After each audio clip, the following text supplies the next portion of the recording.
Inicialmente nosotros tenemos como objetivo de la charla de hoy transitar un poquito qué es la universidad, ¿sí? Y particularmente qué es la Universidad Nacional de Mar del Plata. Entonces ustedes vieron, el título es Historia y caja de herramientas.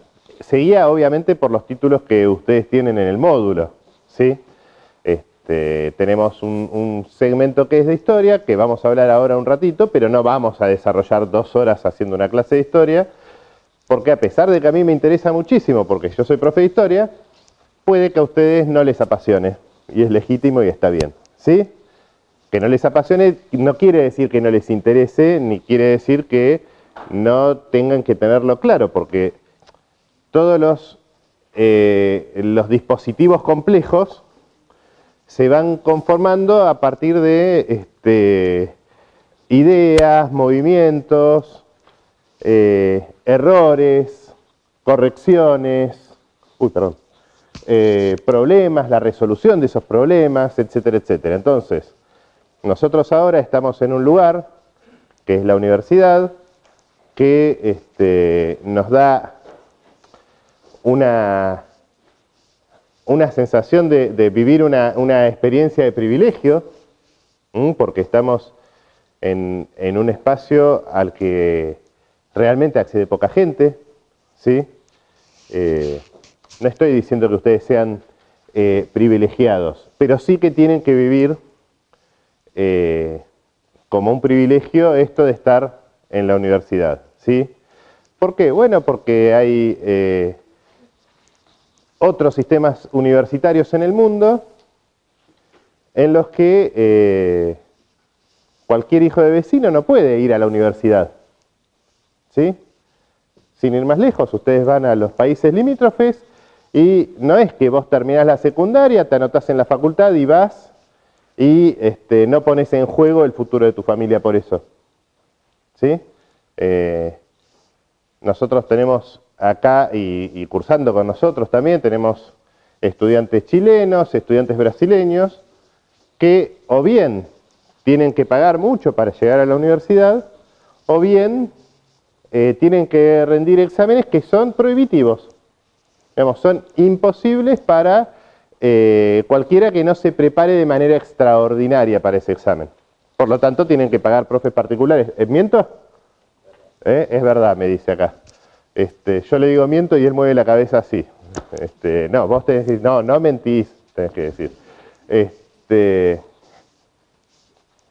Entonces, nosotros vamos a pensar, reflexionar un poquito sobre cómo se ha conformado la universidad, cómo se ha conformado la Universidad Argentina, cómo se ha conformado nuestra carrera de medicina. Brevemente, no voy a estar las 2 horas con eso. Total, ustedes tienen el texto para profundizar, para hacerse preguntas.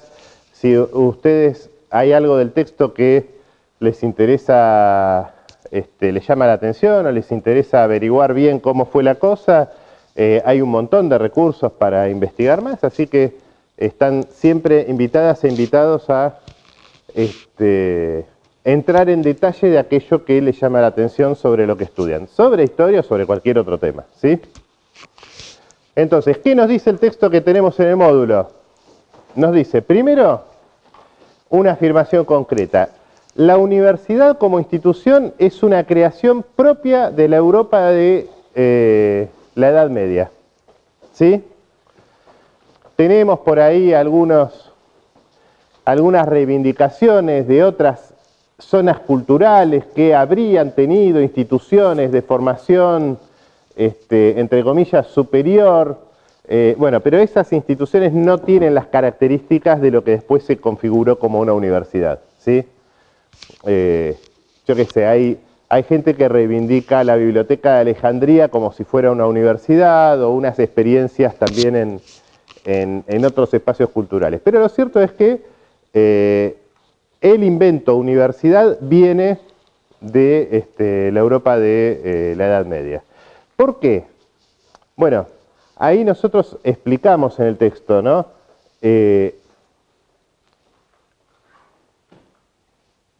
¿Vieron? Lo usamos el otro día en una comisión. Usamos el siguiente ejemplo. ¿A quién le gusta el queso?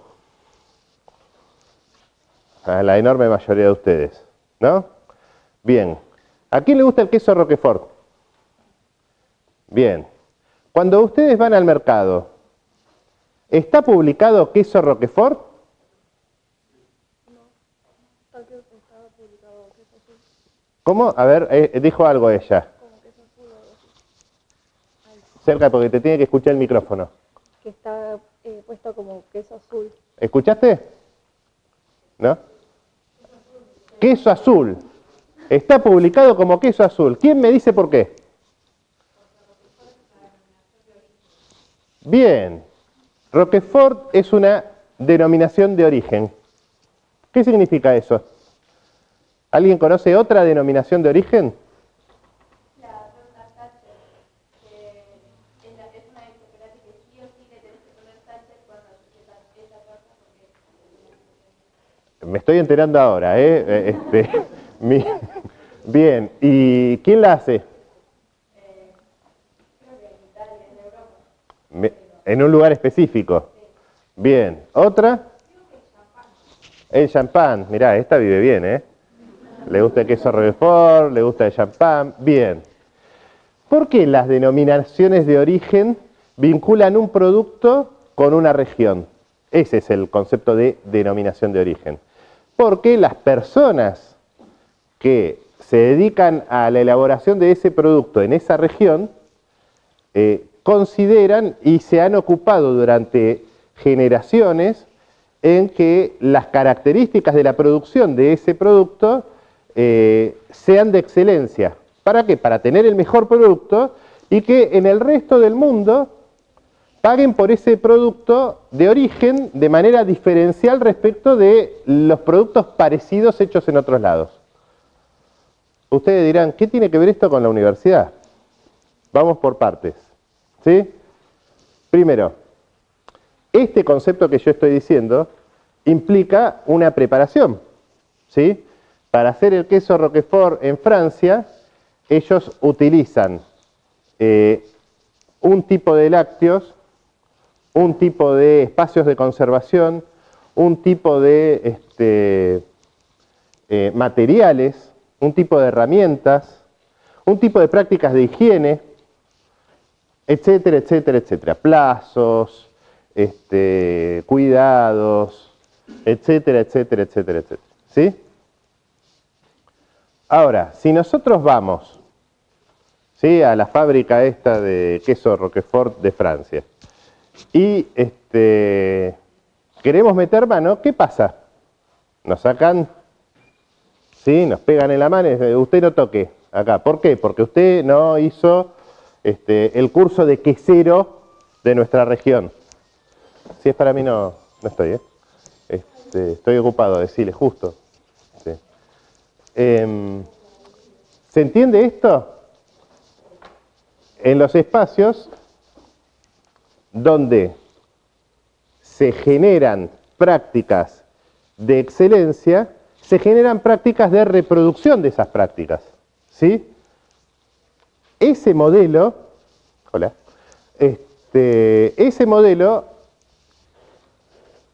se configuró en una institución, también europea, de la Edad Media, que se denominó gremio. ¿Sí? ¿Oyeron hablar de esta idea, de este concepto de gremio? ¿Sí? ¿Qué es un gremio? Porque es una palabra que sigue existiendo, pero con otro significado. ¿Quién me dice qué es un gremio en nuestro uso corriente?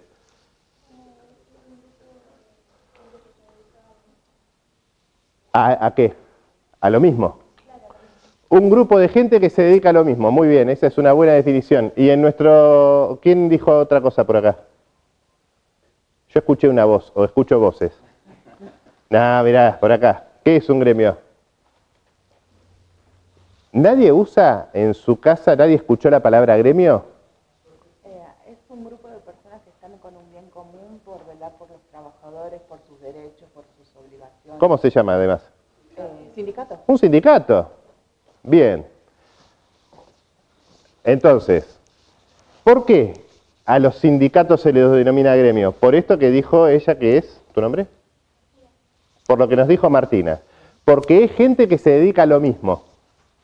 La diferencia es que los gremios eran de artesanos y los sindicatos son de asalariados, de trabajadores asalariados, ¿sí?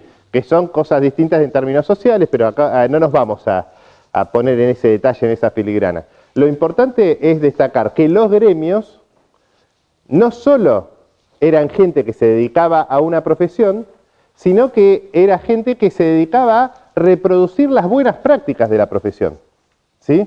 Si ustedes conocen a alguien que tiene una profesión de índole artesanal, ustedes saben que se los denomina maestros a los que enseñan a los demás cómo desarrollar esa actividad artesanal, ¿sí? Ya que hablábamos hoy de los quesos, ustedes habrán visto todas las publicidades que hablan de los maestros queseros. ¿Dónde estudian? ¿En la escuela de quesería? No, son gente que se dedica, que hacen un gremio de queseros, de personas que velan por las buenas prácticas en la enseñanza de la fabricación de queso y las reproducen y se las enseña a los demás. Y otro no va a ser nunca un maestro quesero hasta que no demuestre que puede desarrollar las buenas prácticas. Ya me dio hambre esta conversación. Vamos a dejar los quesos de lado. De la misma manera que todas las profesiones artesanales desarrollaban prácticas de cuidado de la enseñanza, de la elaboración de ese producto de manera artesanal, los maestros y los estudiantes decidieron organizarse de manera que solo ellos pudieran legitimar el conocimiento del que estudia. ¿Sí? ¿Por qué ocurría esto? Bueno, ustedes entiendo que no son especialistas en la Edad Media, lo entiendo, lo puedo tolerar. ¿Sí? Pero habrán visto alguna peli, alguna serie, y habrán visto que la gente tenía títulos en la Edad Media, que el marqués de tal cosa, que el conde de las pelotas, que el marqués, que el varón de las cabezuelas. ¿Cómo era? El marqués de Carabás era el gato con botas, ¿no? Bien, gracias. No, pero los chicos lo vieron en una película. El gato. ¿El gato con botas? No. No sé, en la película no se llama el marqués de Carabás, el gato con No. ¿No? Ay, bueno, perdón, disculpen. Soy muy del siglo XX. Disculpen que nací muy temprano. El conde de Montecristo. ¿Cómo andas? ¿Bien? Bueno, entonces, esa gente recibía títulos por sus servicios a la realeza, al rey, o sus servicios a la iglesia. ¿Sí? Entonces, si uno era un buen guerrero para favoreciendo al rey, venía el rey y te decía, ¿qué?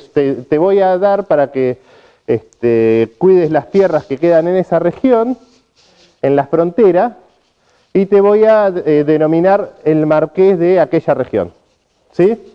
Entonces, la marquesa de Mar del Plata, ¿sí?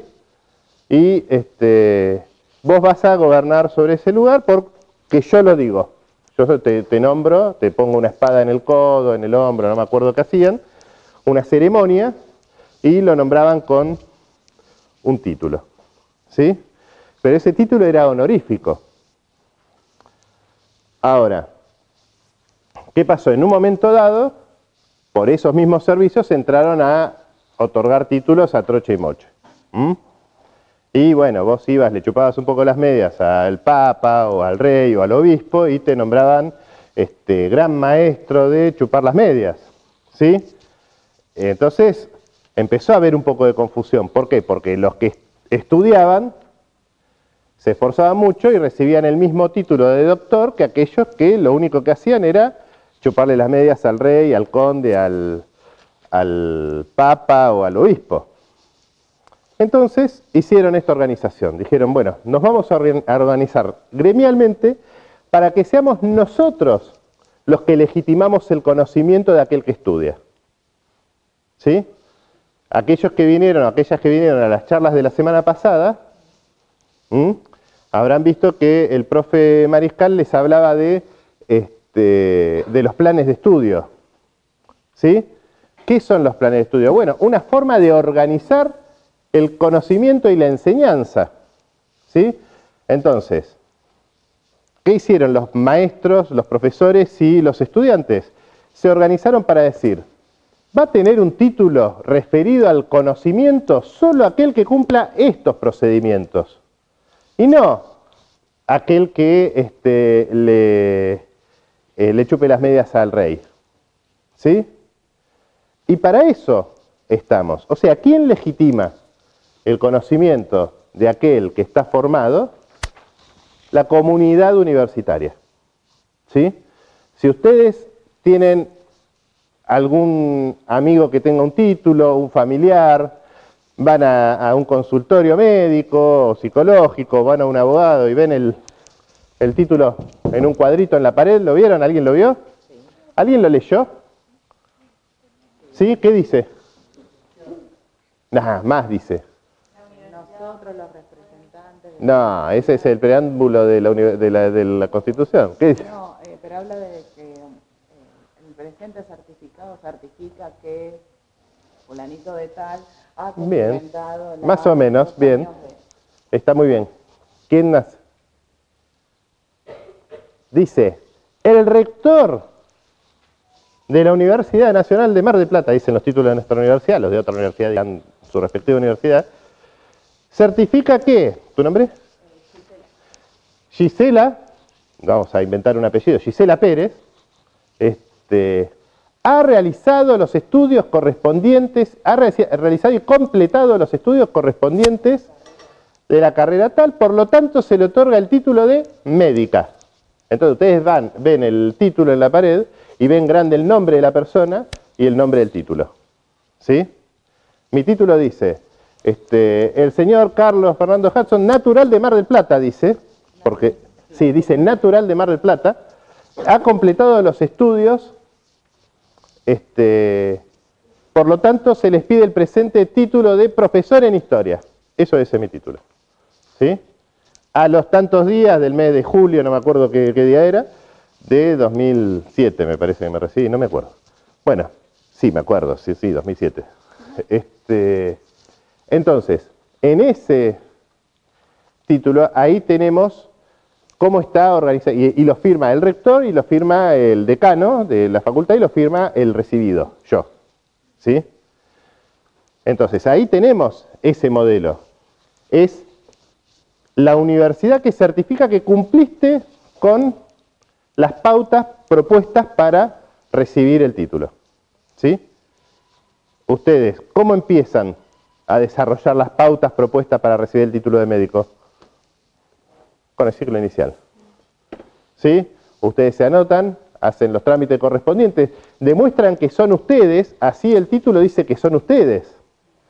¿Sí? Entonces cuando a ustedes les sale mal el nombre en el SIU, ustedes tienen que ir a corregirlo, porque si no, ese título no dice el nombre de ustedes.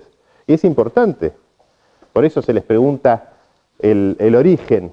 ¿Sí? ¿Natural de dónde? ¿De dónde sos? ¿De dónde sos? Mar del Plata. No, de Mar del Plata, no. Ahí teníamos uno brasileño. A ver. No está. ¿De dónde sos?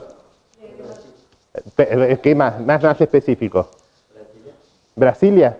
Bueno, el título de él, cuando se reciba de médico acá, que todos vamos a estar muy contentos y festejando, va a decir, ¿tu nombre? Vinicius, bla, bla, bla, son larguísimos los nombres. Ha completado los estudios, natural de Brasilia, Brasil, ha completado los estudios para recibir el título de médico. ¿Sí? ¿Y quién lo va a haber certificado? Todos nosotros.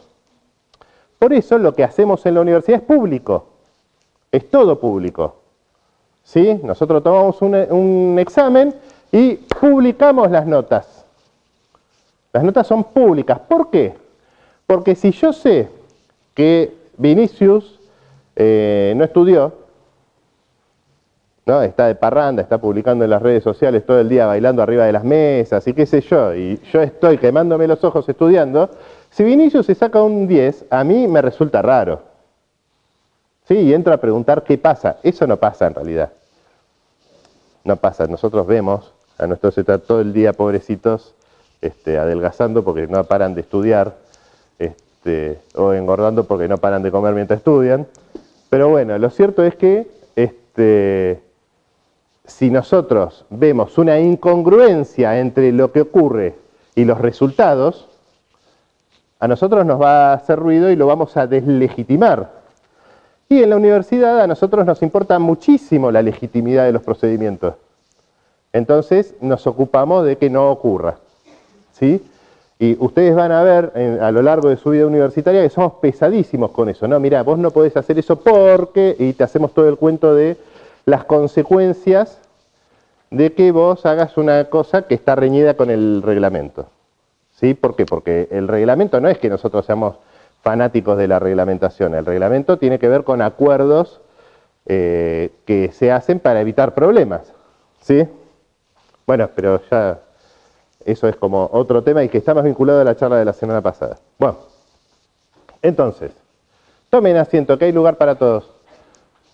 Entonces, decíamos, se crea esta institución que tiene como objetivo sustraerse de la intervención política, es decir, evitar que el rey o el obispo condicionen el otorgamiento de títulos y decir, solo el que estudia recibe un título. ¿Sí? ¿Y el que estudia cómo? Y el que estudia como nosotros, los que estudiamos, decimos que hay que estudiar. ¿Sí? Entonces, la principal lógica que impera en esta nueva institución, que es la universidad, es la autonomía. ¿Sí? El principal objetivo que tiene la universidad medieval fundada es la autonomía. ¿Autonomía de qué? De los poderes políticos y de los poderes económicos. ¿Mm? Acá no me vengan ustedes, reyes, obispos, millonarios, no me vengan a ustedes a imponer cómo se estudia. Yo digo cómo se estudia. ¿Sí? ¿Por qué? Porque yo sé estudiar. Entonces, en todo caso, si no está funcionando la forma de estudiar que yo propongo, me siento, lo analizo y lo mejoro. ¿Sí? Que en la actualidad se denomina un cambio de plan de estudio, por ejemplo. Bueno, ¿podemos mejorar la forma en que enseñamos? Sí. Bueno, ¿cómo? Y tenemos problema con esta materia, tenemos problema con esta otra, a los chicos les cuesta entender este concepto. Bueno, creemos esta materia, corramos esta materia, echemos a esto, pongámoslo en una materia optativa. Bueno, podemos mejorar la forma en que enseñamos, ¿sí? Pero ¿quiénes? Nosotros, lo discutimos acá adentro, ¿sí? Si viene el poder político, o el poder económico, o el poder religioso a decirnos, no, no, ustedes tienen que enseñar de esta manera, nosotros no lo vamos a aceptar, ¿sí? Y nos vamos a oponer. ¿Mm? Es algo que ha pasado muchísimas veces y pasa todo el tiempo. Ustedes recordarán, el año pasado hubo importantes movilizaciones universitarias, pero no se inventaron el año pasado las movilizaciones universitarias, ¿sí? En el año 95 se dio la Ley de Educación Superior y la universidad se movilizó en contra de la Ley de Educación Superior, y entonces la aplicación de la Ley de Educación Superior no fue como el plan original, fue distinta. ¿Por qué? Porque la universidad opinó sobre el punto, ¿sí? Y así con todos los espacios de intervención. La universidad fue fundada para ser autónoma, ¿sí? Por lo tanto, la autonomía es uno de los valores principales de la universidad, ¿sí? Nosotros, algunos de ustedes habrán venido a las charlas para ingresantes, recordarán que nosotros decíamos, nosotros privilegiamos la la autonomía en todos los sentidos. La autonomía de la universidad respecto del poder político, la autonomía de la carrera respecto del resto de las carreras, del resto de la universidad, la autonomía de las cátedras respecto del director de la escuela, se llama libertad de cátedra, y la autonomía de ustedes, la autonomía del sujeto. ¿Mm? Si alguna o alguno de ustedes vino a hacer trámites en esta semana o el año pasado con sus padres, habrá notado que nosotros no le hablamos a los padres. ¿Por qué? Porque ustedes son personas autónomas y les hablamos a ustedes. ¿Mm? Ayer justo tuvimos un episodio de eso. Vino una familia, los padres preguntaban y yo no les contestaba, le contestaba a la chica, sin hostilidad. No le decía, no, callate vos. No, no. Solo contestaba cuando preguntaba a la chica. Entonces los padres hablaban, la chica repetía la pregunta, ¿sí? Y ahí yo le contestaba. ¿Por qué? Por malo. pero sobre todo para que la chica se haga cargo de ese rol. Después de que terminamos la conversación, yo le expliqué a los padres, miren, ella tiene que preguntar y yo le voy a responder a ella, no a ustedes. ¿Sí? Y eso es algo muy corriente. ¿Por qué? Porque a nosotros nos interesa la autonomía de los sujetos. ¿Sí? Para nosotros es fundamental. Bien, entonces, la autonomía es un primer valor que está desde la propia fundación de la idea de universidad. ¿Sí? Entonces, claro, es una tensión eso de la autonomía, porque la universidad empieza siendo maestros y estudiantes reuniéndose a estudiar y después abren edificios, ¿sí? Abren lo que nosotros conocemos como una universidad, que es un edificio muy lindo. Acá tenemos el rectorado ahí en San Luis y Alberdi. En otras ciudades hay unos edificios así.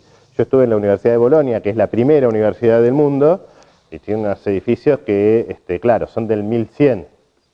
Entonces, bueno, te quedas alucinado con esos edificios. O la Universidad de Macerata, que es un edificio del 1200.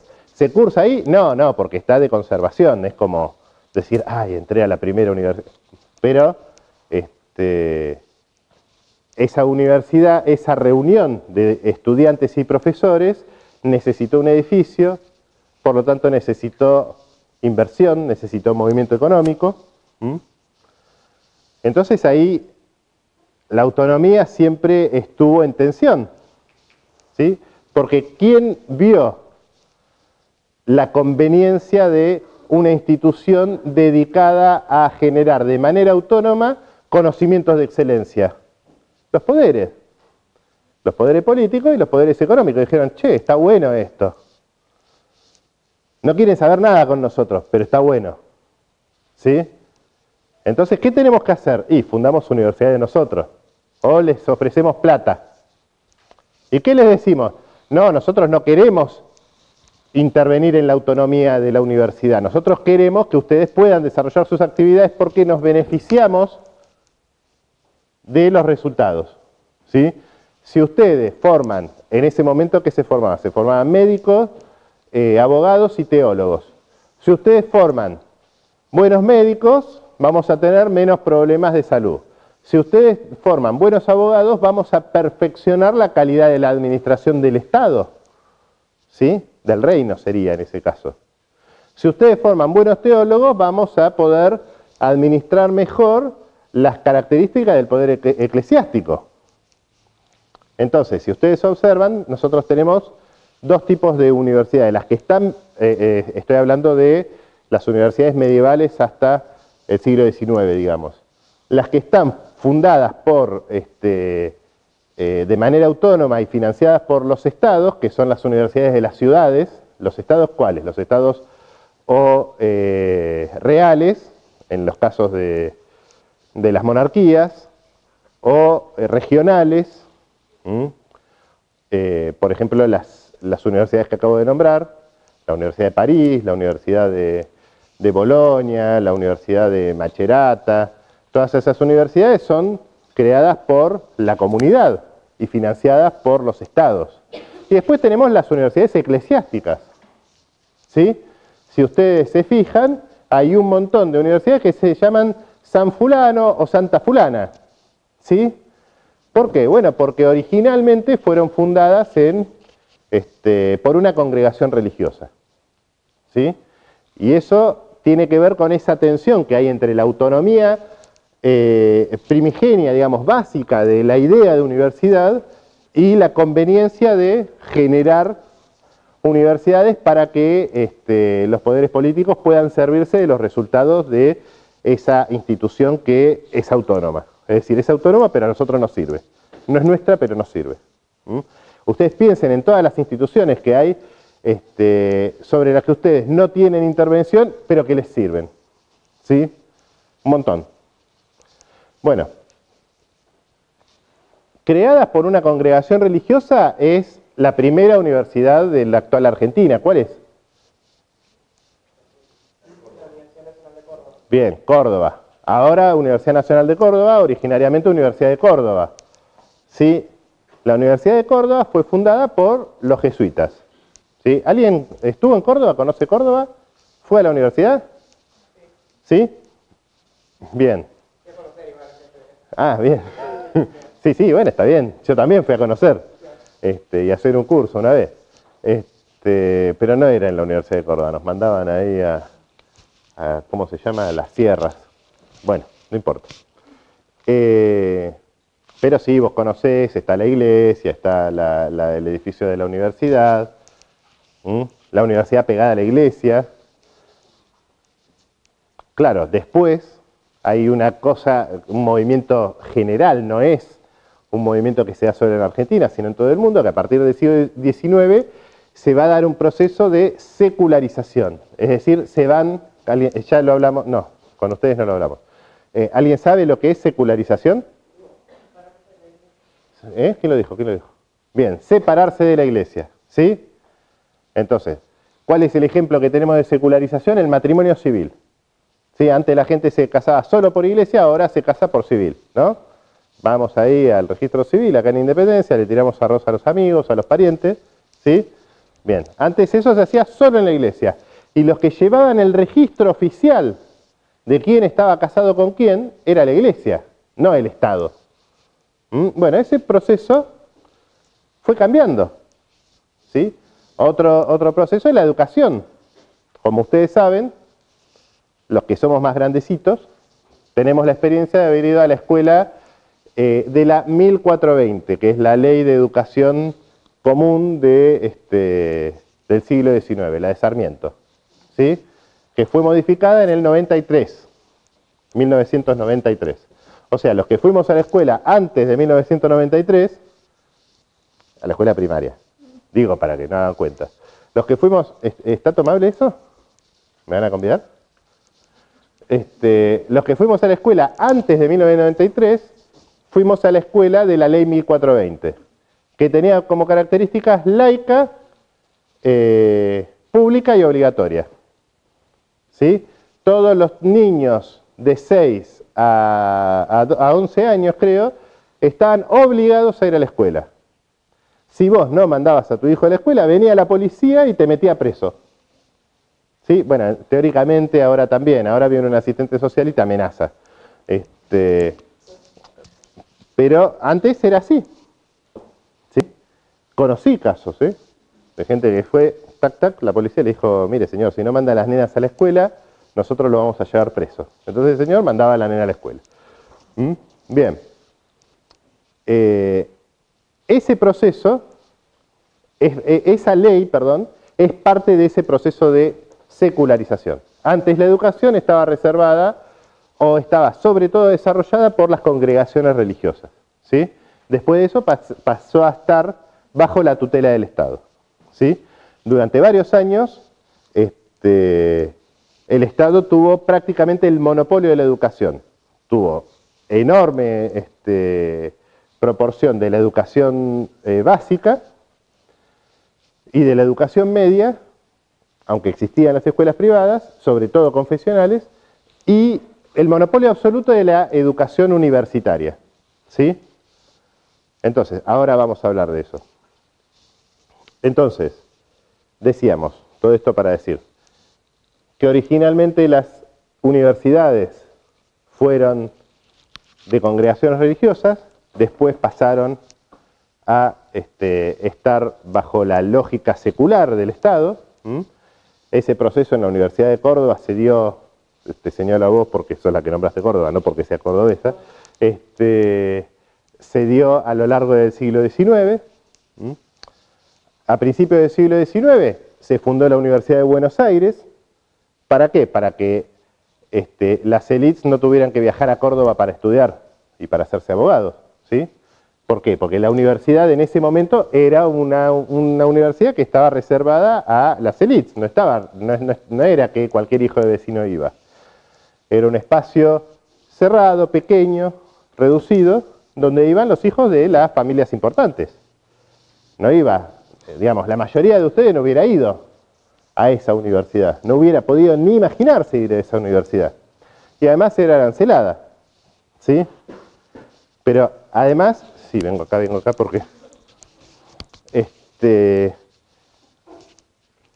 y además no, era inimaginable ir, pero no porque estuviera prohibido, sino porque estaba vedado socialmente. No se le ocurría a nadie, ¿sí?, que un pobre fuera a la universidad. Y ni hablar de sistemas de becas y qué sé yo, para pobres. Sí había para familias bien, pero bueno, ese es otro concepto. Bueno, igual se los digo por curiosidad nomás. Había una institución que eran las Damas de Beneficencia, que había sido fundada durante el gobierno de Rivadavia y que tenía como objetivo otorgar dotes a las chicas decentes que fueran huérfanas. ¿Sí? Es decir, conseguir que las chicas huérfanas consiguieran marido. Sí, ese era el objetivo. Era otro mundo.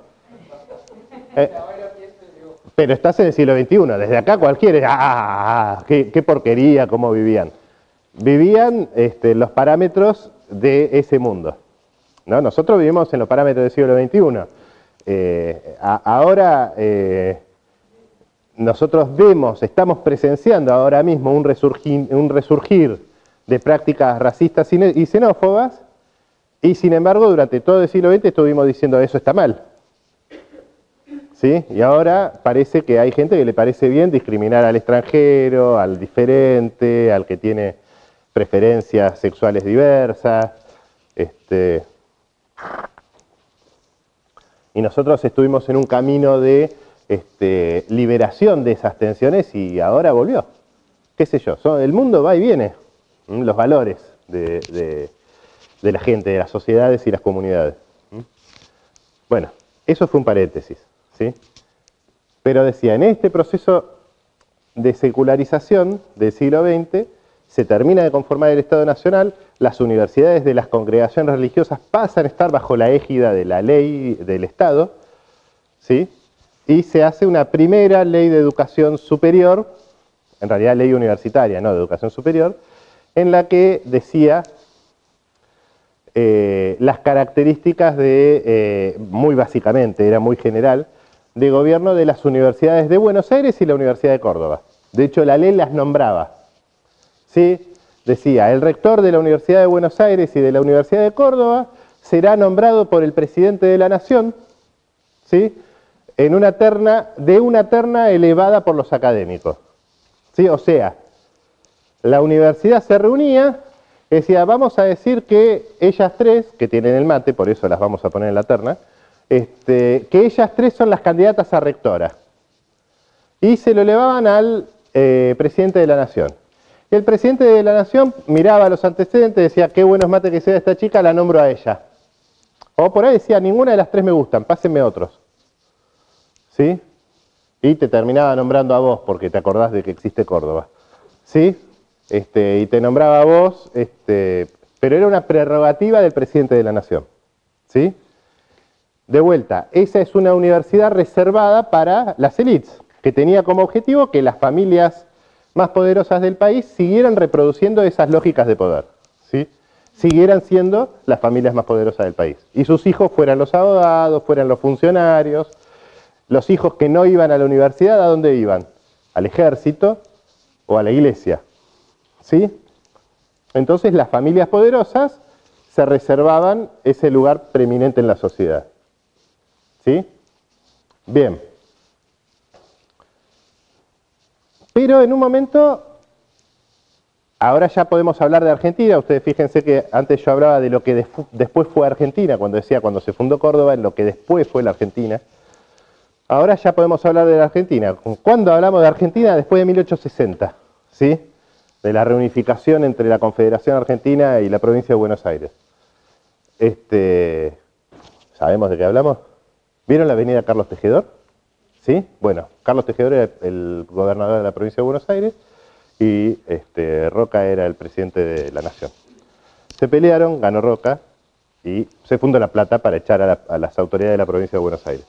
Bien, ahí ya podemos decir, eso es 1880, ahí ya podemos decir que estamos hablando de Argentina. En ese proceso, una vez que se unifica el Estado y se pacifica, se terminan las luchas civiles, unitarios, federales y todo eso que vieron en la escuela, recién ahí empieza a haber un proceso de inmigración masiva.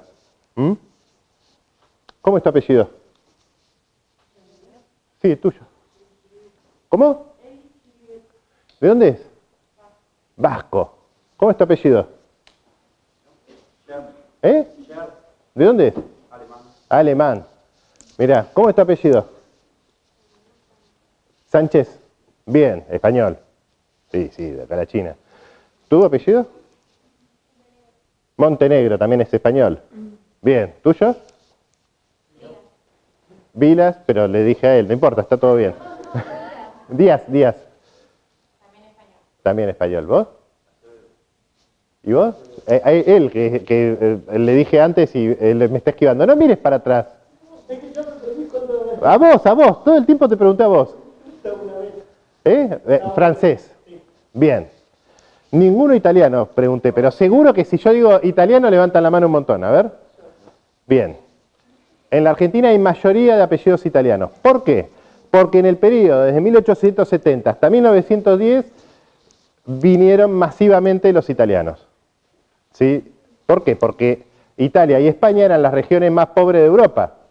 Entonces, la gente migraba para conseguir trabajo. ¿Sí? ¿Vieron lo que pasa ahora entre Estados Unidos y Centroamérica?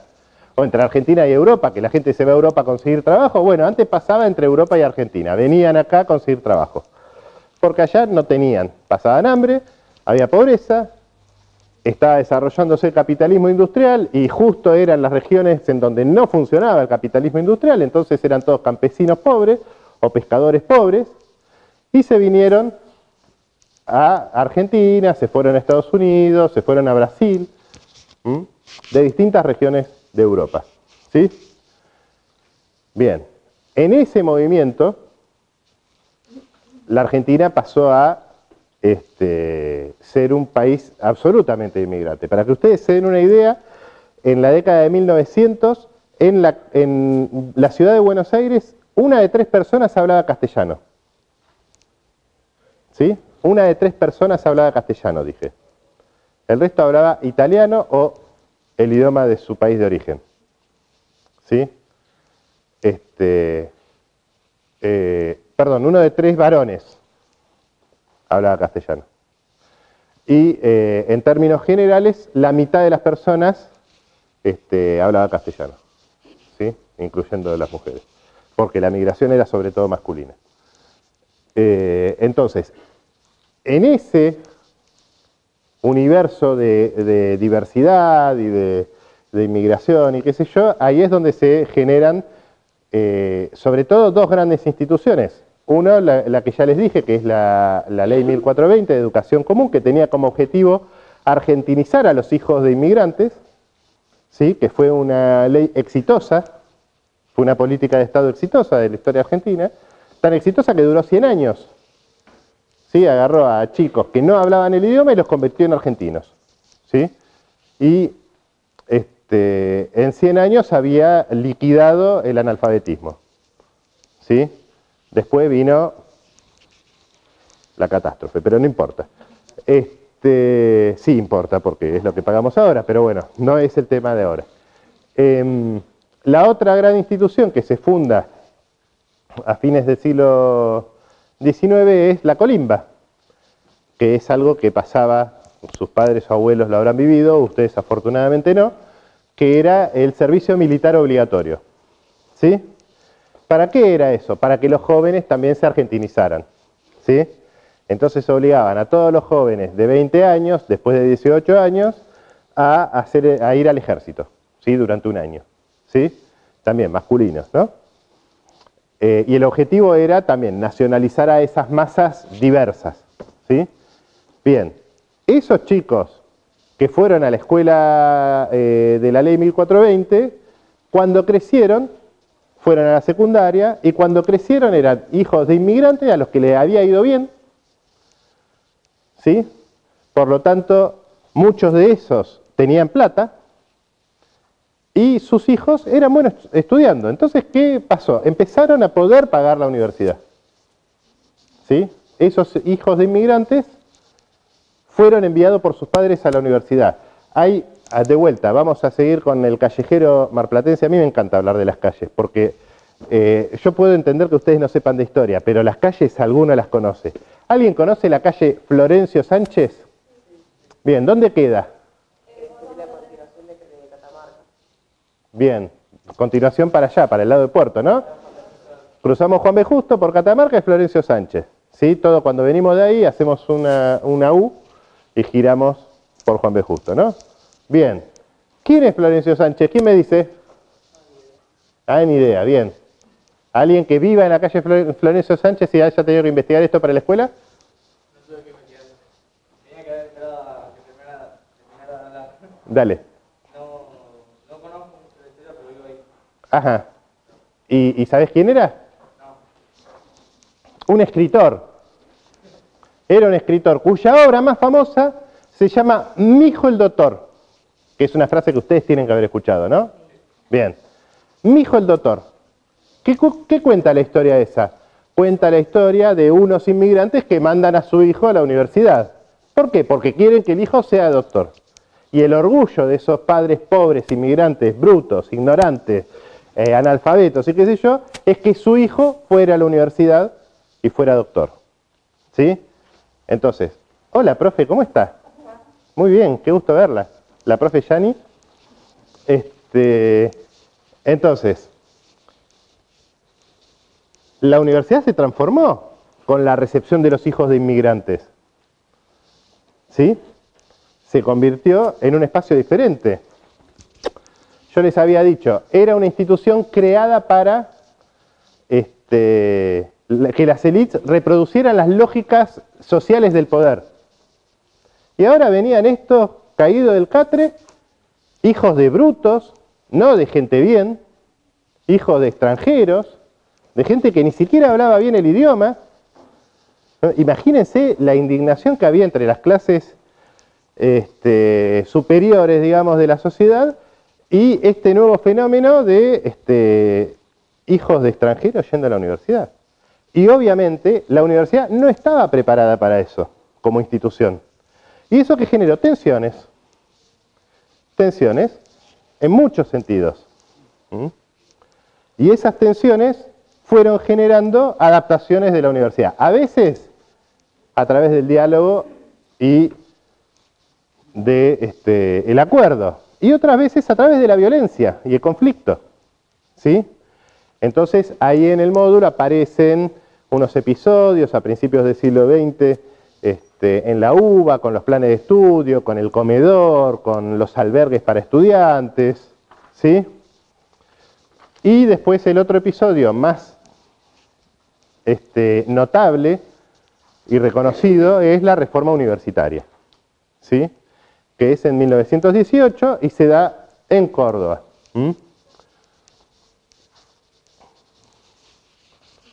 Acá tenemos un fragmento del manifiesto liminar, ¿sí? ¿Qué era la reforma universitaria? La reforma universitaria es un movimiento de estudiantes que ven que la institución universitaria no está preparada para las nuevas formas de relación entre los estudiantes y el estudio. La universidad era arcaica, el poder era eclesiástico dentro de la universidad, la iglesia tenía mucha influencia, los rectores no representaban a la comunidad. ¿Se acuerdan que les había dicho que a los rectores los seleccionaba el presidente de la nación?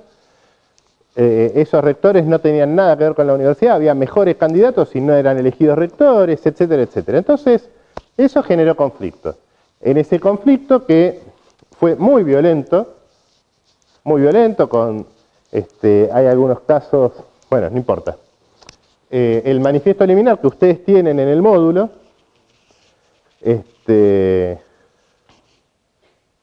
me olvidé el nombre del que escribe el manifiesto liminar. Deodoro Roca. Escrito por Deodoro Roca. Deodoro Roca era un pibe de 18 años, de 20, 22. Y escribe esto: desde hoy contamos para el país con una vergüenza menos y una libertad más. Los dolores que quedan son las libertades que faltan. La autoridad en un hogar de estudiantes no se ejercita mandando, sino sugiriendo y amando. Enseñando. Toda la educación es una obra de amor a los que aprenden. La juventud ya no pide, exige que se reconozcan el derecho de exteriorizar ese pensamiento propio en los cuerpos universitarios por medio de sus representantes. ¿Sí? Entonces, ¿qué vemos acá?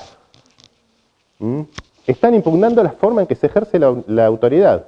Están diciendo, no tenemos que mandonear acá, tenemos que dialogar. Metámosle amor, dice, ¿no? Sugiriendo y amando. Charlemos con amor todo se logra. Finalmente eran unos tiernos. Y había, obviamente, así como había estudiantes que se movilizaban por la reforma de estas prácticas, había otros que las protegían. Y se enfrentaban en las calles y en las universidades y terminaban todos tololos. No me acuerdo el nombre, hay uno de ellos que de los que firman el manifiesto liminar que terminó discapacitado. No me acuerdo cuál de ellos. Bien. También están los pormenores o algunos pormenores de la reforma universitaria, ustedes lo van a encontrar en el módulo. No los vamos a desarrollar, pero sí nos interesa el saldo. Digamos, ¿cuál es el saldo? Se genera un nuevo sistema que nosotros ahora conocemos como el cogobierno, ¿sí? En el cual los profesores, los estudiantes y los graduados ejercen el gobierno de la universidad. Ahora también, además, se agregaron los trabajadores de la universidad, los empleados administrativos, de intendencia, de limpieza y qué sé yo. Toda la comunidad universitaria participa del gobierno de la universidad, ¿sí? Son los que se sientan a ejercer el derecho del voto para elegir las autoridades y demás. Entonces, a partir de la reforma universitaria, que también hay una calle que se llama Reforma Universitaria, también está cruzando Juan B. Justo. ¿Qué es? ¿Chaco? Chaco, Misiones, cruzando Juan B. Justo. Bien. La reforma universitaria transforma a la universidad de una universidad gobernada básicamente con lógicas de élite, ¿sí? Donde había una autoridad, esa autoridad no le preguntaba a los estudiantes qué hacer, no buscaba acuerdos y qué sé yo, a una universidad cogobernada, en la que todos los miembros de la comunidad universitaria tenían que votar para tomar decisiones, ¿sí?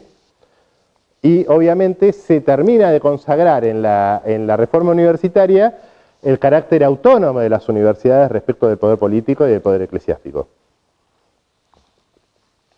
Bueno, este modelo fue muy importante y fue replicado en toda América Latina, ¿sí? La reforma universitaria se aplicó en toda América Latina.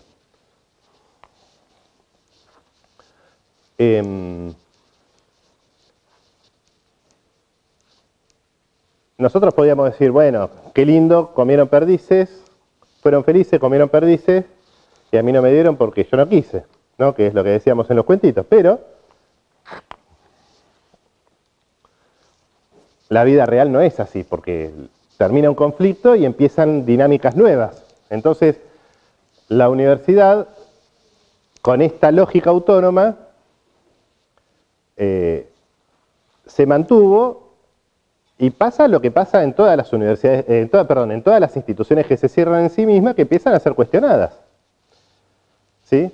Entonces, bueno, la autonomía permitía, como siempre permite en todas las instituciones autónomas, que algunos procedimientos se anquilosen. Yo qué sé, que algunos consiguieran cargos para los amigos, que por ahí no eran exactamente los más idóneos, que los concursos los ganara siempre los mismos, etcétera, etcétera. Entonces, hubo gente que cuestionó el sustrato ideológico de la universidad reformista en la Argentina, ¿sí? Hubo movimientos antirreformistas, ¿sí? De hecho, hay gente antirreformista, no es que todos en el mundo somos reformistas. Hay personas que entienden otra cosa sobre qué es lo mejor para la universidad, ¿sí?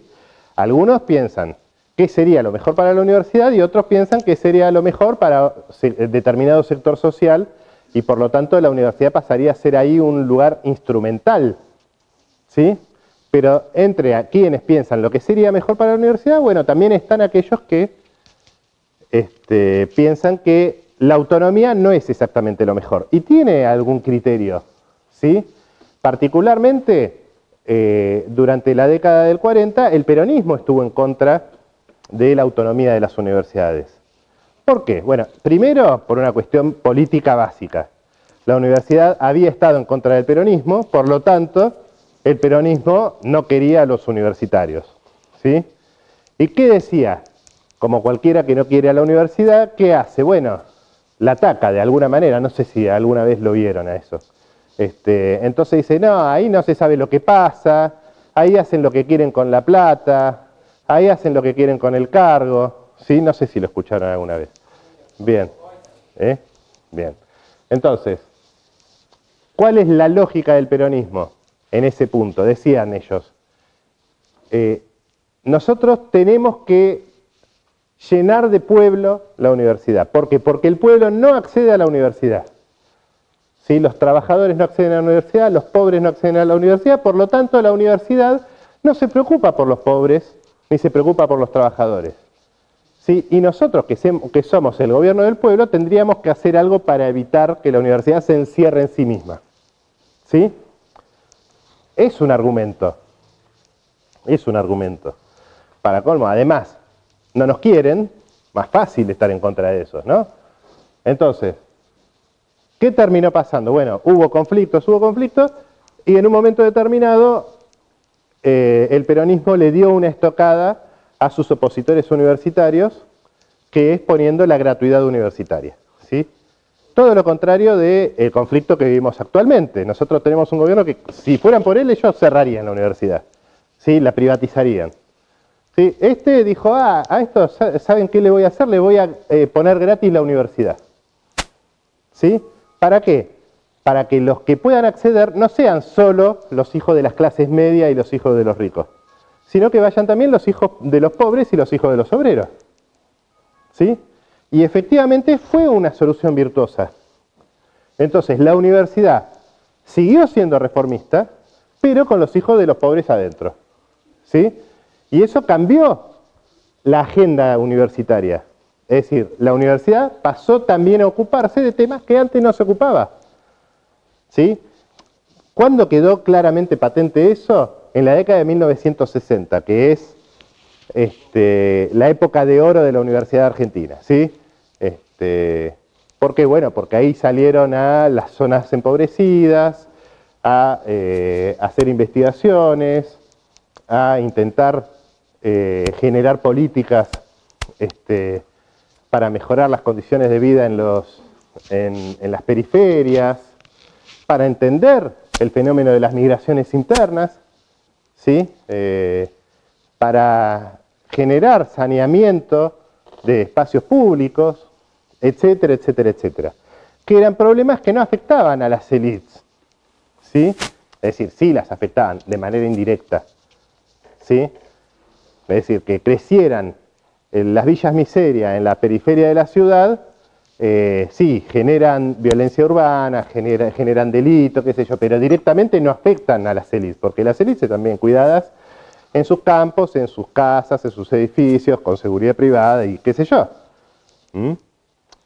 Entonces, que hubiera una universidad gratuita generaba una nueva dinámica para la universidad, ¿sí? Generó un nuevo impulso.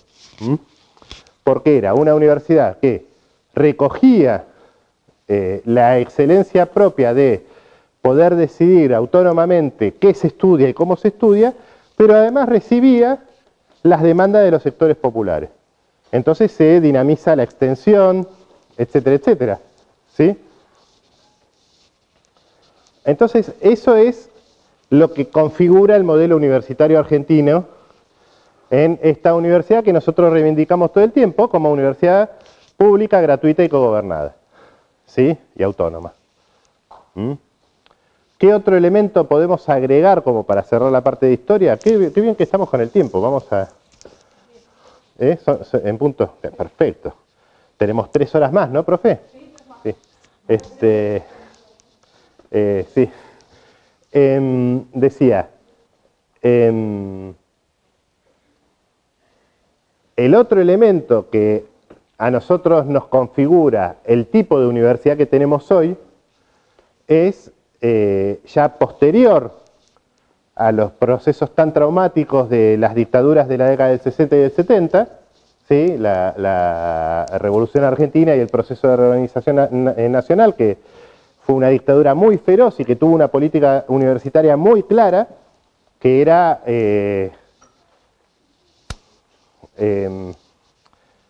estimular las ciencias exactas, digamos, para promover la tecnología, como si los problemas se resolvieran con tecnología, y prohibir las carreras humanísticas, ¿sí? Claro, entonces se cerró la carrera de psicología, se cerró antropología, se cerró filosofía, todas esas carreras de zurditos, ¿sí? Que, bueno, ahora en los programas, en el financiamiento de las investigaciones se quitó el financiamiento para ese tipo de investigaciones, justamente. Digo, Alcoyana. Entonces, después de ese proceso, vino la recuperación democrática, que volvió a poner en eje el tipo del modelo universitario cogobernado. Sí, obviamente durante la dictadura las universidades estuvieron intervenidas, obviamente no existieron los claustros universitarios, el que opinaba algo o iba preso en la mejor de las posibilidades o terminaba siendo desaparecido. El terrorismo de Estado fue muy feroz con la universidad, fue de las víctimas, la universidad fue de las víctimas privilegiadas del terrorismo de Estado. Había botones buchones, quiero decir, en la universidad, los chicos no podían dialogar entre sí porque los hacían circular, era un espanto ese modelo universitario. Cuando se da la recuperación democrática se vuelve a reivindicar la universidad pública y cogobernada, y gratuita, porque en la dictadura se volvieron a reimplantar los aranceles, además. Entonces, al volver la universidad cogobernada, se da un proceso de normalización, ¿sí? Que es retomar los estatutos universitarios, la vigencia de los estatutos universitarios, y después efectivamente se normaliza el funcionamiento de las universidades. Acá hubo concursos, hubo nuevas prácticas que durante toda la década de la dictadura habían estado suprimidas, ¿no? Se volvieron a abrir los centros de estudiantes, etcétera, etcétera. Es muy espesa la historia de la Universidad Argentina en general durante la dictadura, es muy espesa la de Mar del Plata. Yo les recomiendo que revisen, investiguen, presten atención a los monumentos, a las referencias que hay, porque es muy importante. Y además hace a la posibilidad de que ustedes tengan una carrera para cursar. Digamos, toda esa gente que murió es la que permitió que ustedes estén acá hoy.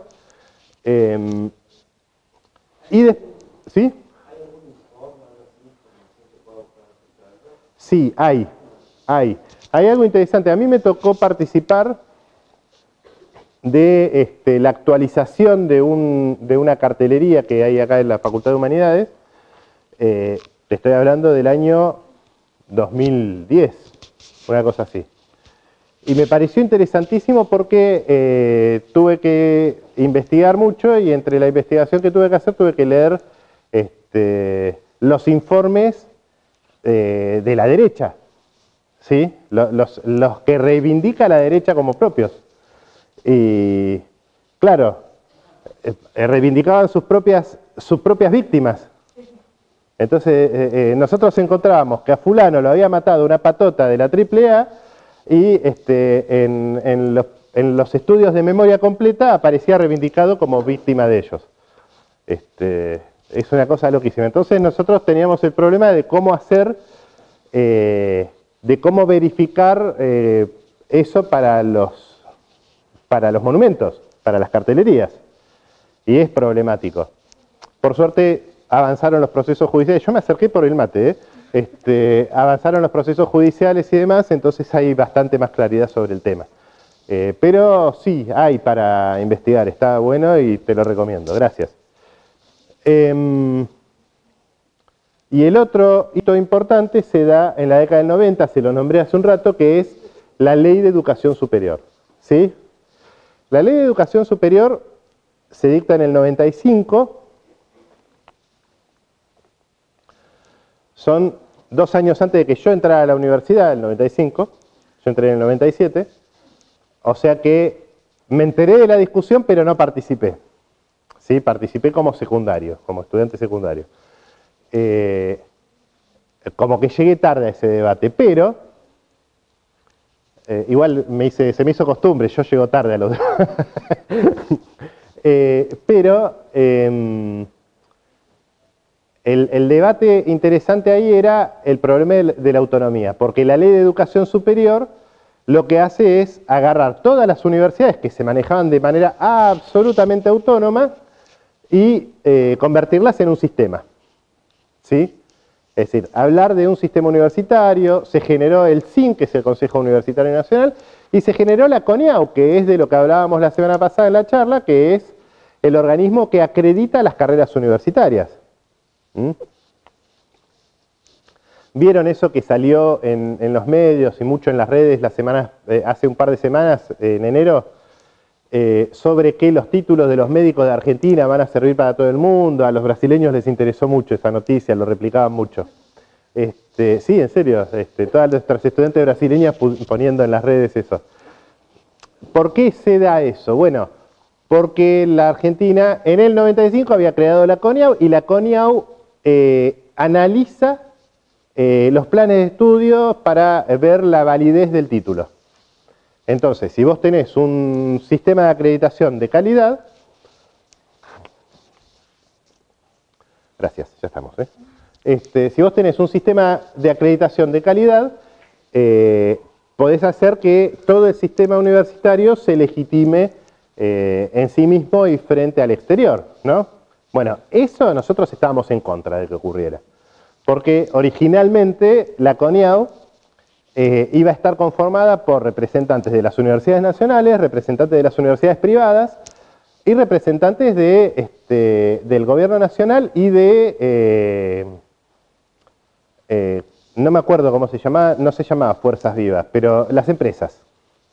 Sí, entonces, ¿qué era lo que se discutía en ese momento? Decía, va a venir la Coca-Cola a ver qué tenemos nosotros en los planes de estudio y nos va a condicionar la calidad de nuestros estudios. ¿Sí? Teníamos miedo que vinieran las multinacionales y condicionaran la calidad de los estudios. O sea, que en la década del 90 la universidad estuvo en contra de la Ley de Educación Superior porque sentía invadida la autonomía. ¿Sí? En ese mismo sentido. ¿Por qué tiene que venir la universidad confesional, la universidad privada, a decirnos qué tenemos que estudiar en la universidad pública? ¿Sí? Miren si nos condicionan y no podemos discutir sobre problemas sociales que involucren creencias religiosas. Ese era el debate que había en la década del 90 sobre la Ley de Educación Superior. Bueno, esa fue una batalla perdida por la universidad, dignamente perdida en la calle, con enormes movilizaciones y disputas, pero perdida al fin, y se terminó conformando este sistema universitario al que nos hemos adaptado. ¿Sí? Es decir, durante toda la década del 90 y del 2000 estuvimos en contra de la CONIAU, después vino un día la CONIAU, nos mandaron a acreditar y fuimos y acreditamos, porque la ley hay que cumplirla. ¿Sí? Así que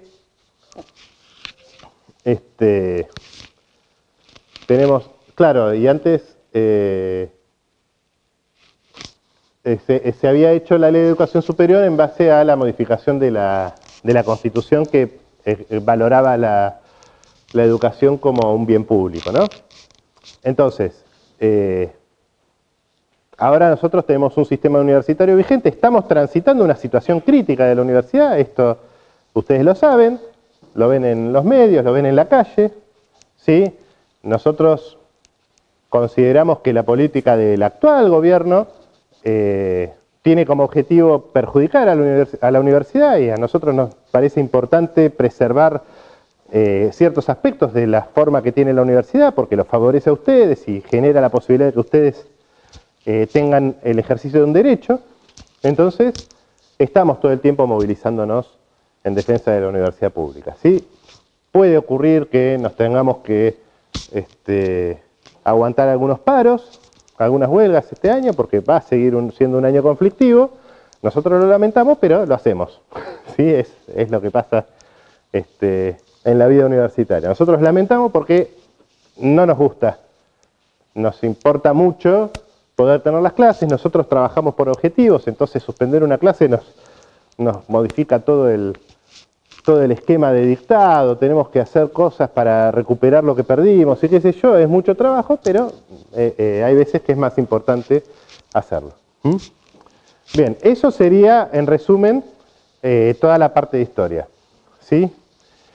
Yo me había preparado por ahí para recordar y revisar, me abrí los PowerPoint de misiones y funciones, pero como para no olvidarme algo, en caja de herramientas, en el módulo aparece todo lo que tiene que ver con la lógica de las políticas de bienestar de la universidad sobre todo. Pero eso deriva de estas funciones sustantivas, se llama, las funciones sustantivas de la universidad. La docencia, la investigación, la extensión, y acá nos figura también la gestión, ¿sí?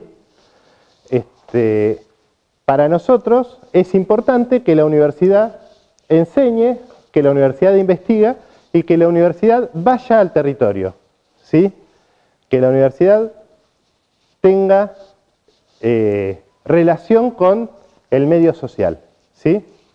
El medio social puede ser solo compromiso social a través de la extensión, ¿sí?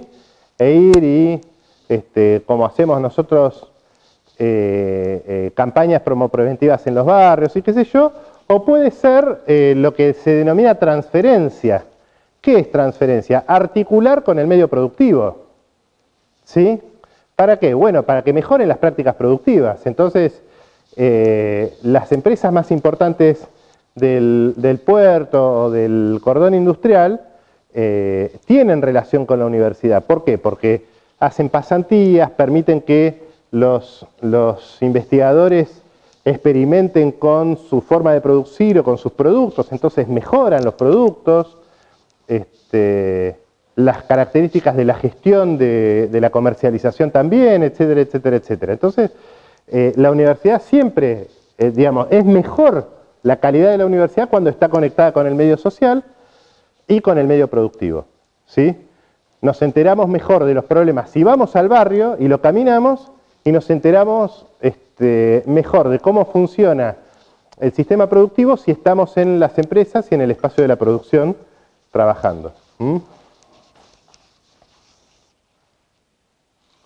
Bueno, en nuestra escuela superior tenemos bueno, mucha actividad promopreventiva, tenemos mucho trabajo sobre el cuidado del ambiente y la calidad de vida, mucho trabajo en los centros de jubilados y geriátricos. Obviamente todos los tipos de instituciones de salud, nosotros tenemos gente conectada, algunos con espacios de responsabilidad, y obviamente tenemos mucha gente en los comités de bioética de los hospitales, discutiendo las problemáticas y la incidencia de las decisiones y las intervenciones médicas en los derechos humanos. Bueno, esto ya es Secretaría de Extensión, que existen los centros de extensión universitaria, que son espacios en los barrios en los que, desde los que la propia Escuela de Medicina y las otras unidades académicas desarrollan actividades. Muy probablemente ustedes hayan ido alguna vez a uno, se hacen en las sociedades de fomento o en algunas instituciones de los barrios, se articula y hay un centro de extensión. ¿Alguno fue a una muestra educativa en un barrio? ¿Ninguno? ¿Alguno fue a una muestra educativa? Sí, bueno. ¿Dónde? Ahí en el en el provincial, en el Aldrey, también últimamente se hicieron en el Aldrey. Y hay algunas que son en los barrios. Las que se hacen en los barrios son en los centros de extensión universitaria. ¿Para qué? Para las escuelas de los barrios, ¿no? Bueno, hay intervención en jornadas, ¿sí? Esto es del Foro Argentino de Facultades y Escuela de Medicina. Y esto es algo que ustedes tienen en módulo que a nosotros nos importa mucho, que es la integralidad de funciones, ¿sí? Casi les diría, dentro de la Escuela de Medicina, los principales promotores de la integralidad de funciones, ¿cuáles son las funciones? Docencia, extensión, investigación y gestión. Los principales promotores somos los de ciclo inicial, ¿sí? Empezando por Sole, que era la que promovía la integralidad de funciones a full. Entonces, la integralidad de funciones es que todos los docentes tenemos que hacer investigación, todos los docentes tenemos que hacer extensión, todos los docentes tenemos que participar de la gestión, ¿sí? Y promover que todos los estudiantes también se involucren con las distintas funciones de la universidad. El sumum de esto es la curricularización de las funciones, ¿sí? Es decir, que dentro de las materias ustedes tengan que ir al territorio, que ustedes tengan que investigar, ¿sí? Y eso se da en la Escuela de Medicina desde su propia fundación con el escenario de campo y con los practicum reflexivos y con los distintos escenarios como ABP y demás, ¿sí? Que ustedes tengan la práctica de la extensión y la investigación en las cursadas mismas, ¿sí?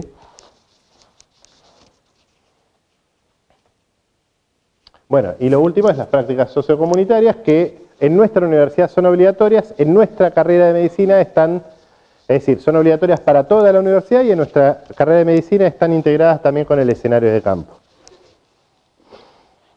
Bueno, esto ya está. Y vamos a la otra presentación, que es la propiamente de caja de herramientas. No. A ver. Sí, esta.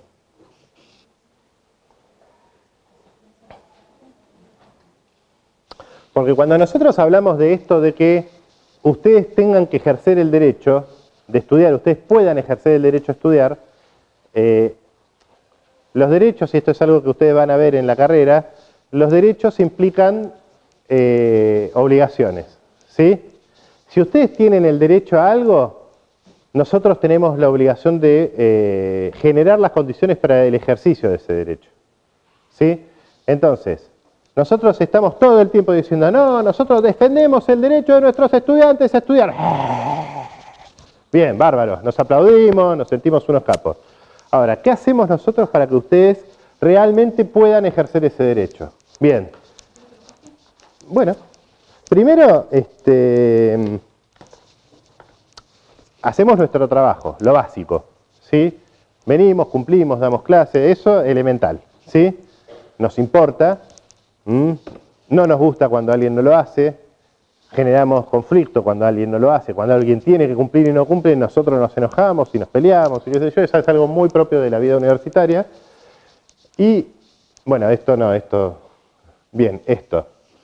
Y después nosotros intentamos que ustedes tengan acceso a las cosas, ¿sí?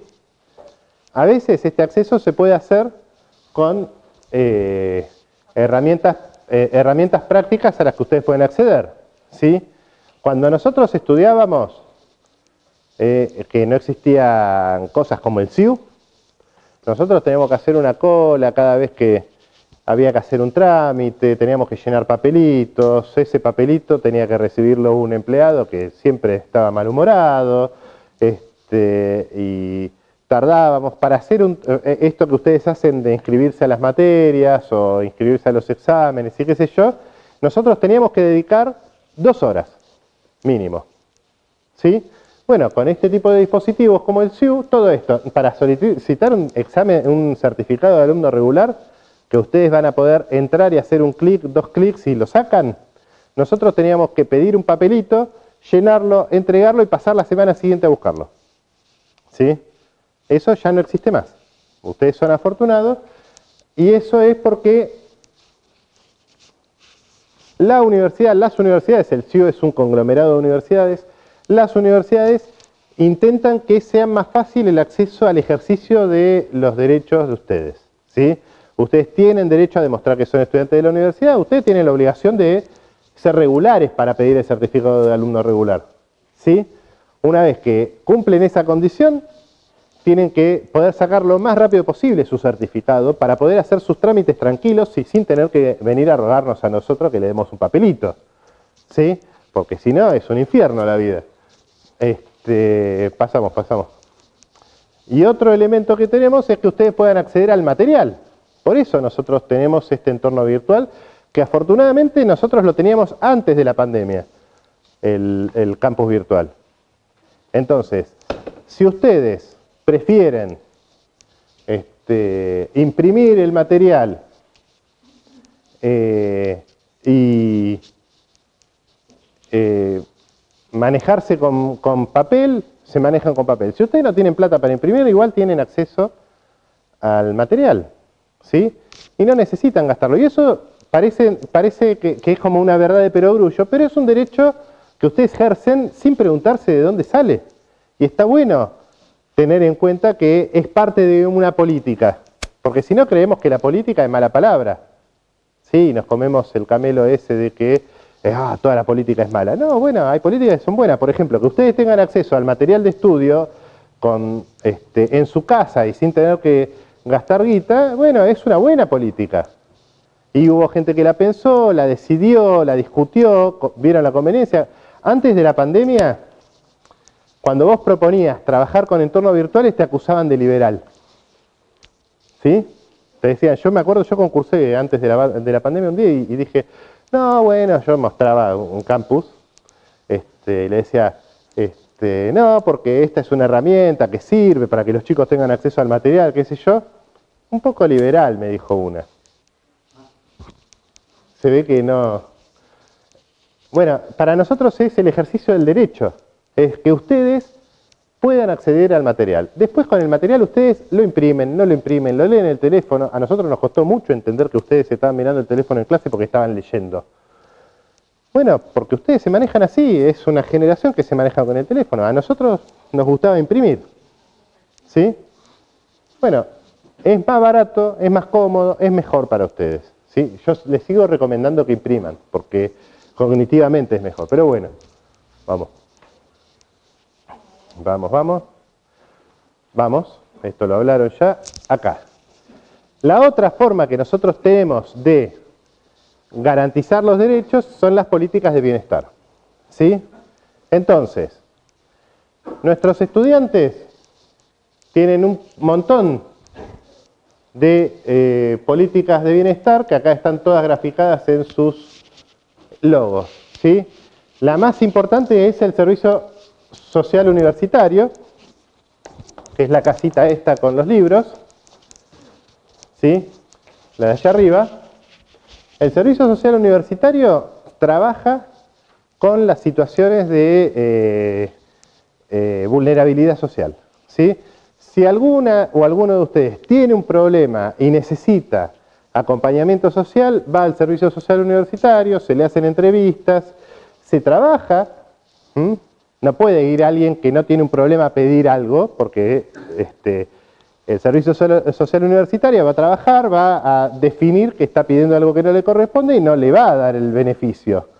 Pero si lo necesita y se puede, ese es otro tema, si lo necesita y se puede, se le otorga una beca, se le otorga alguna prerrogativa, como antes se hacía con el boleto, ahora el boleto es para todos, pero yo sé, becas de apuntes para imprimir el material, becas de ayuda económica. ¿Qué otras becas tenemos ahora?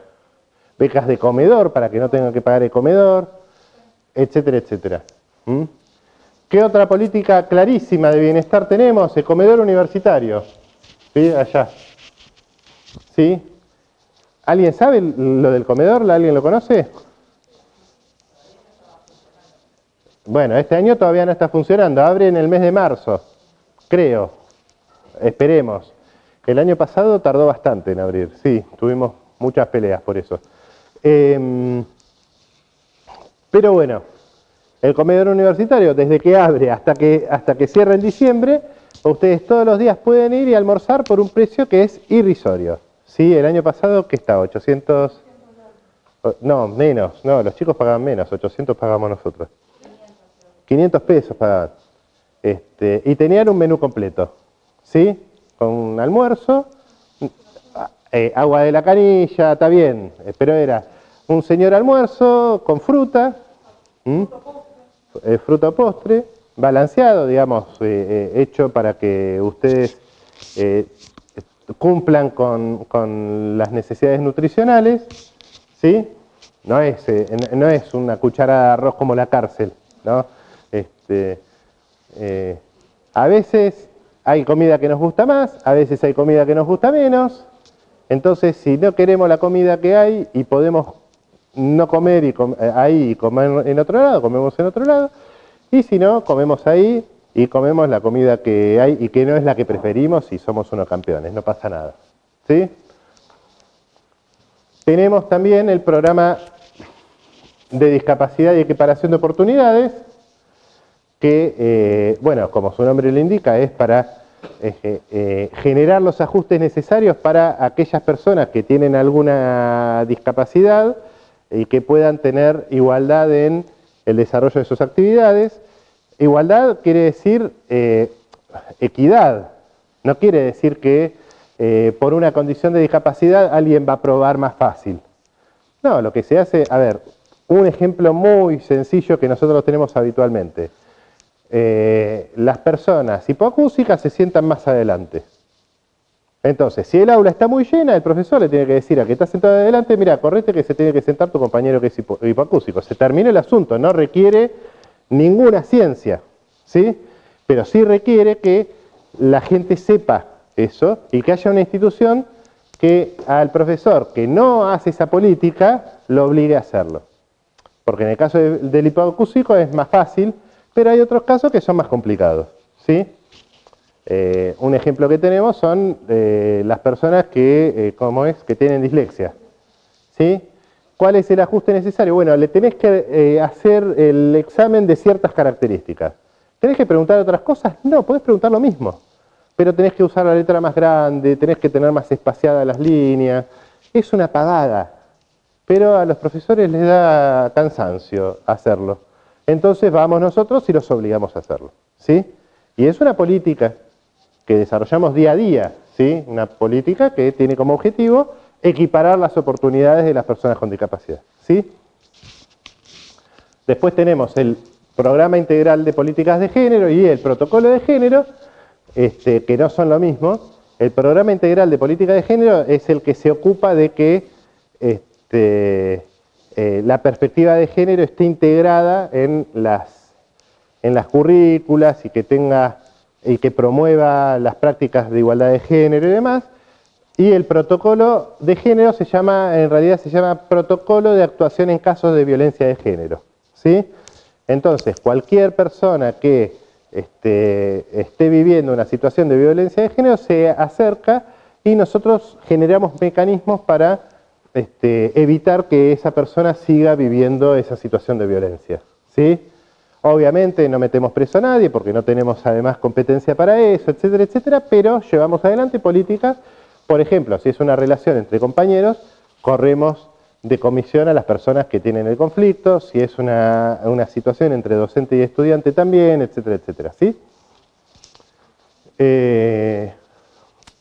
Bueno, el Departamento de Educación Física y Deportes, que está acá, ustedes salen de acá y bajan la escalera. No, ahora cambió de lugar. Allá en arquitectura está, ¿no? Sí, pero antes se estaba bajando para acá. Salen de acá, suben, van hasta la puerta de arquitectura y bajan la escalera, no la suben. Y ahí está el Departamento de Educación Física, que ahí pueden sacar el carnet de Educación Física y van a tener espacios para hacer ejercicios y cuidado de la salud, conveniados, más baratos, o directamente gratuitos porque son otorgados por profesores propios de la universidad, ¿sí? Yo qué sé, el de navegación a vela, ustedes van, se inscriben y van al lugar y participan del curso y aprenden a navegar. Hay de buceo, hay yo qué sé, de fútbol, tenis, vóley, básquet, handball, digamos, deportes en equipo, y hay competencias. Están los interfacultades, que es entre todas las facultades de la misma universidad, interuniversitarios, y hay también regionales, nacionales, etcétera, etcétera, etcétera. Y hasta internacionales también.